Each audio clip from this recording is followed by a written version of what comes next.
그래서 사실 이제 법사위원장이 중요하게 될 수밖에 없을 것 같습니다. 국회에서 어쨌든 마지막 그 법을 통과시키는 마지막 관문이기도 하고 또 법사위가 사법부나 검찰 이제 관련된 부분도 질의하고 또 관리하고 또 이런 견제하고 이런 역할을 하는 거 아니겠습니까? 그래서 누가 이제 법사위원장이 될 거냐 이게 중요한 이슈가 되는데 지금 이제 언론에 그냥 물망에 오르는 분들을 보면 지금 그 박주민 의원 그리고 이제 전현희 당선자 그리고 정청래 의원 뭐 이런 분들도 이름이 오르락내리락 하더라고요. 정청래 의원 같은 경우는 본인이 또 그렇게 또 의사를 일정 부분 밝힌 부분도 있고 그래서 아직은 이제 당에서 어떤 결정을 내린 건 아니지만 이제 원하는 그 상임위를 받고는 있는 거잖아요. 어디를 가고 싶다 이런 부분에 대해서 차기 법사위원장의 역할 이런 부분들이 좀 필요하지 않을까 이런 사람이 법사위원장을 하는 것이 22대 국회에서 좀 민주당이 당원들에게 지지자들에게 효능감을 줄 수 있는 정당이 될 수 있는 방법이 될 거다. 그런 점에서 본다면 어떤 인물이 법사위원장을 맡아야 된다고 생각하세요?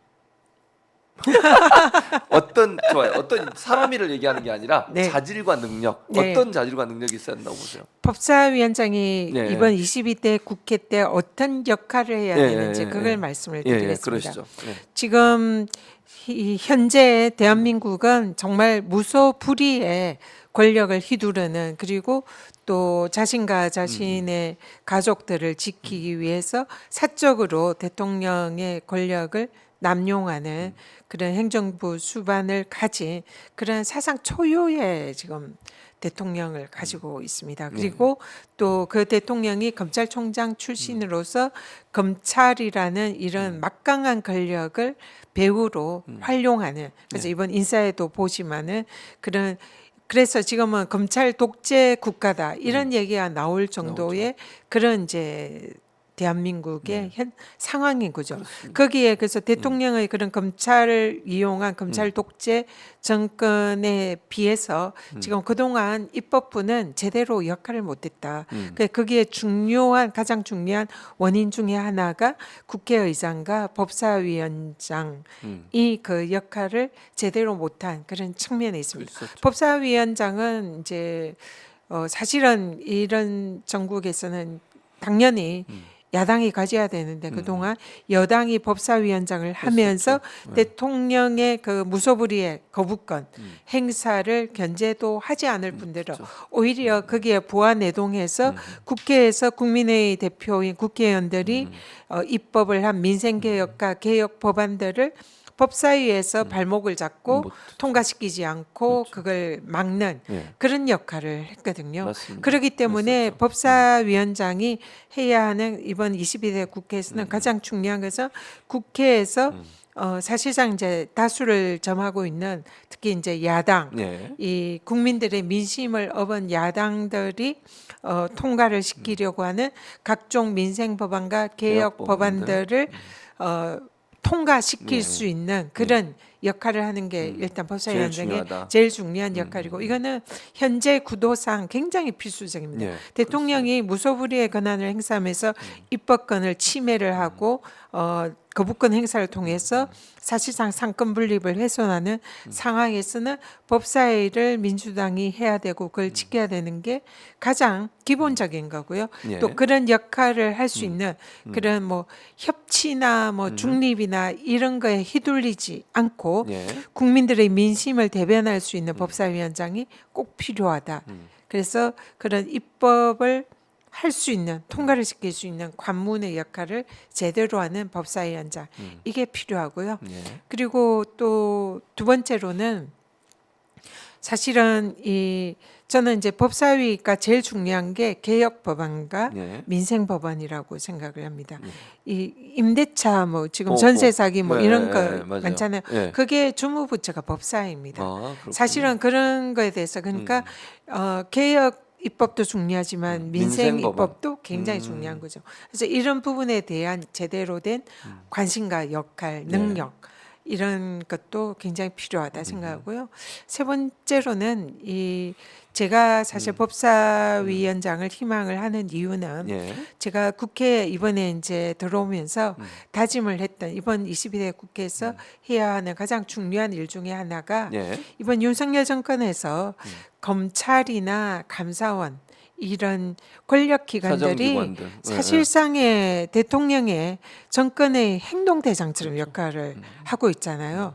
실제로는 이 기관들이 다 중립성과 독립성을 지켜야 되는 지켜야 될 기관들이죠. 그런 기관들이고 국민들을 맞습니다. 보호하고 국민들의 기본권을 지켜야 되는 그런 그런 기관들입니다. 경우 맞습니다. 그런데도 대통령의 그리고 윤석열 정권의 행동대장 그런 역할들을 사실상 해왔다고 하는 걸 부인할 수가 없어요. 감사원만 하더라도 예. 제가 그게 산 증인이잖아요. 그렇죠. 피해자시잖아요. 네, 그래서 감사원이 사실상 전 정권의 정책 감사를 하거나 전 정권의 인사들을 몰아내는 표적 감사를 하는 이런 역할들을 그냥 앞장서서 해야 했다고요. 그렇죠. 그래서 여기에 대해서 사실상의 그런 그 감사원과 검찰에 대한 견제 그런 거를 할 수 있는 곳이 법사위고 법사위다. 법사위원장이다.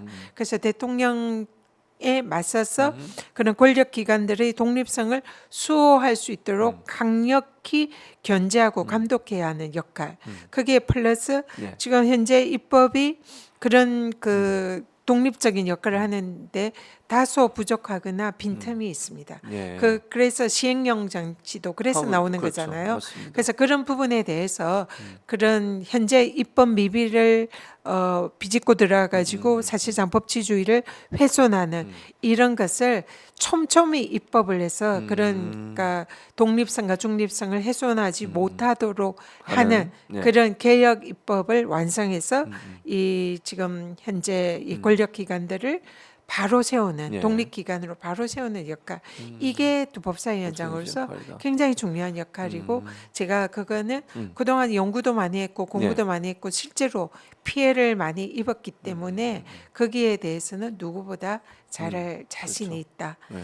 그래서 그런 부분의 강점을 예, 말씀드리고 예. 싶습니다. 그러니까 정 의원이 지금 당선인 같은 경우에는 예전에 권익위원장이 있을 때부터 이제 현 정부 윤석열 정부 들어오고 나서 압박이 계속되고 감사원에서 끊임없이 괴롭히고 뭐 근태까지 확인하고 대통령 근태는 확인도 안 하면서 왜 그런지 모르겠는데 어쨌든 근태 확인하고 이러면서 계속 이제 억압을 하고 또 옆에서 도와줬던 분들이 지금 또 피해를 당하고 있고 이런 일이 발생하고 있기 때문에 그게 바로 입법 미비로 인한 여러 가지 문제점이었고 그걸 완성하는 것이 법사위니 실제 경험한 경험 그리고 또 하나는 저는 뭐 오늘 말씀하시면서도 처음 들었는데 민생 관련 법안도 법사위에서 하는 거니까 그 민생 관련돼서는 좀 더 세심하게 볼 수 있는 그런 능력을 갖고 있는 분이 법사위원장이 되는 게 좋겠다 이런 말씀이신 거잖아요. 예, 이번에 이제 상임위원장을 배분하는 민주당의 원칙이 예. 전문성과 능력 예. 이렇게 얘기를 하는데 예. 이런 법리적인 전문성 그리고 능력적인 측면에서도 윤석열 정권과 맞짱떠서 싸우고 예. 굴하지 않고 끝까지 버텨낸 그러면서 그 과정에서 1년 반 동안의 기간 동안 이 지금 말씀드린 그런 각종 입법의 미비점 예. 예. 그런 거에 대해서 연구하고 공부해오고 지금 당장이라도 그 실전에서 할 수 있도록 준비되어 있는 그런 이제 후보가 아닌가라는 그게 생각을 전현희가 아닌가 이런 잠시 생각을 하시는 거죠. 예. 아무튼 출사표를 합니다. 던지셨으니까 저는 자신 있게 본인의 장점을 얘기한다고 생각해요. 그리고 정말 그런 예를 들면 물론 뭐 법사위가 반드시 법조인이 해야 되냐 이런 얘기도 있긴 합니다만 그래도 법조인이 하는 게 더 낫지 않을까 하는 그런 생각도 들고 그래서 후보들 중에 이제 법조인도 있고 아닌 분도 있고 이러잖아요. 이런 분들을 고민을 좀 해야 된다는 생각이 들고요. 전 위원장의 말씀을 들어보니 그런 부분에 있어서 일정 부분 강점을 갖고 있는 부분이 분명히 보인다. 그래서 그렇게 좀 그런 강점들이 받아들여져서 법사위에서 활동할 수 있는 기회를 가졌으면 좋겠다는 개인적인 생각의 말씀을 드리겠습니다.